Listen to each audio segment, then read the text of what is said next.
రెండు తెలుగు రాష్ట్రాల ప్రజలను బస్సు ప్రమాదాలు వరుసగా కుదిపేస్తున్నాయి. తాజాగా జరిగిన ఘోర ప్రమాదం దీనికి ప్రబల నిదర్శనంగా నిలిచింది. ముఖ్యంగా ఆంధ్రప్రదేశ్లోని నంద్యాల జిల్లా ఆళ్లగడ్డ మండలంలోని పేరాయపాలెం వద్ద రోడ్డుపై నిలిచి ఉన్న ప్రైవేట్ మైత్రి ట్రావెల్స్ చెందిన బస్సును వెనుక నుంచి వేగంగా వచ్చిన అదుపు తప్పిన లారీ ఢీకొనడంతో అక్కడికక్కడే ఇద్దరు మృతి చెందడం జరిగింది. ఈ ఘటనలో మొత్తం 10 మంది తీవ్రంగా గాయపడ్డారు. గాయపడ్డ వారిని తొలుత ఆళ్లగడ్డ ఆసుపత్రికి, అనంతరం నంద్యాల ప్రభుత్వ ఆసుపత్రికి తరలించి చికిత్సను అందిస్తున్నారు. అయితే ప్రమాద ఘటనకు ముందు అక్కడ రోడ్డుపై ఆగి ఉన్న పేరాయపాలెం వద్ద మైత్రి ట్రావెల్స్ బస్సు ముందు ఒక లారీని ఢీకొనడం జరిగింది.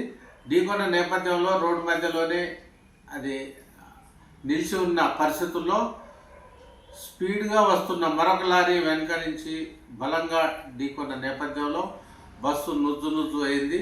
బస్సులో వెనక సైడ్ కూర్చున్న ఇద్దరు ప్రయాణికులు అంటే అక్కడికక్కడే బస్సులో ఇరుక్కుపోయి చనిపోవడం జరిగింది.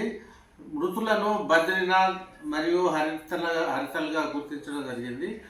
గాయపడ్డ వారిలో అన్నమయ్య జిల్లా, వైఎస్ఆర్ కడప జిల్లా, కర్నూలు జిల్లాకు చెందిన వారిగా గుర్తించారు. ప్రమాద సంఘటన జరిగిన వెంటనే అంటే హైదరాబాద్ నుంచి పుదుచ్చేరికి ఈ బస్సు మైత్రి ట్రావెల్స్ చెందిన బస్సు ప్రయాణిస్తోంది. ఈ బస్సులో మొత్తం 36 మంది ప్రయాణికులు ఉన్నారు.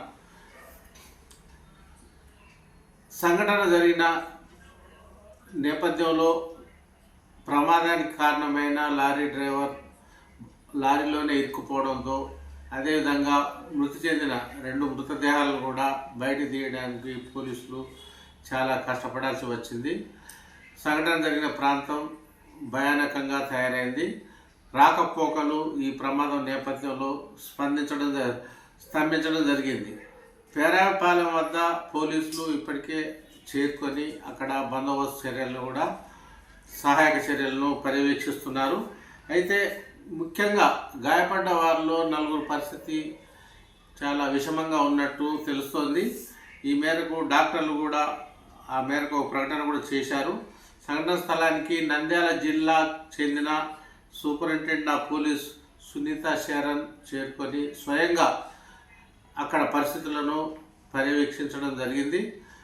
పాక్షికంగా రాకపోకలను పునరుద్ధరించినప్పటికీ అక్కడ పేరాయపాలెం వద్ద పరిస్థితి ఇంకా ఆందోళనకరంగా ఉంది.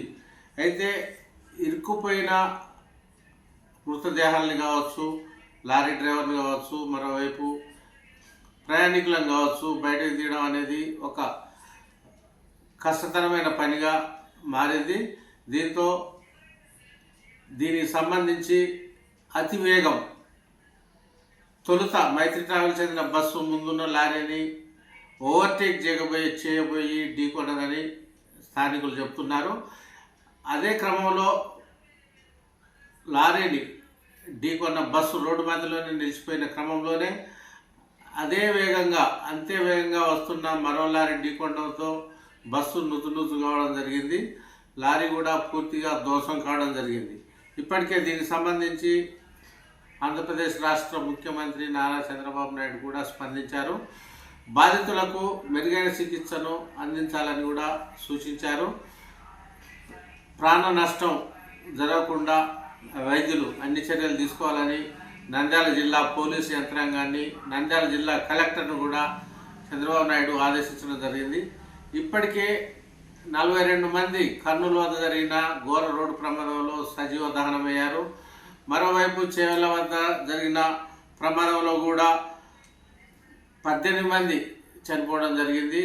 మరోవైపు కృష్ణా జిల్లాలోని కీసర గేట్ వద్ద, మరోవైపు నల్గొండ జిల్లాలోని చిట్యాల వద్ద కూడా బస్సు ప్రమాదాలు సంభవించాయి. కొన్ని చోట్ల ప్రాణ నష్టం తీవ్రంగా ఉంది, మరికొన్ని చోట్ల పాక్షికంగా ఉంది. కొన్ని చోట్ల అదృష్టవశాత్తు మృతుల సంఖ్య లేకుండానే ప్రమాదాలు సంభవించిన సందర్భాలు మనం చూస్తున్నాం. అంతేకాకుండా ఈ ప్రమాదాలు ఇలా ఉండగానే దుబాయ్లో కూడా జరిగిన బస్సులో 2 తెలుగు రాష్ట్రానికి చెందిన ప్రయాణికులు సజీవ దానం కావడం ఆందోళనకరంగా మారింది. ఈ నేపథ్యంలోనే అతి వేగం, నిర్లక్ష్యం వల్లనే ఇలాంటి ప్రమాదాలు జరుగుతున్నాయని విశ్లేషకులు చెబుతున్నారు. ఈ క్రమంలోనే ముఖ్యమంత్రి చంద్రబాబు నాయుడు కూడా ఉన్నత స్థాయి సమీక్షా సమావేశాన్ని నిర్వహించి అధికార యంత్రాంగానికి దిశానిర్దేశం చేయడం జరిగింది.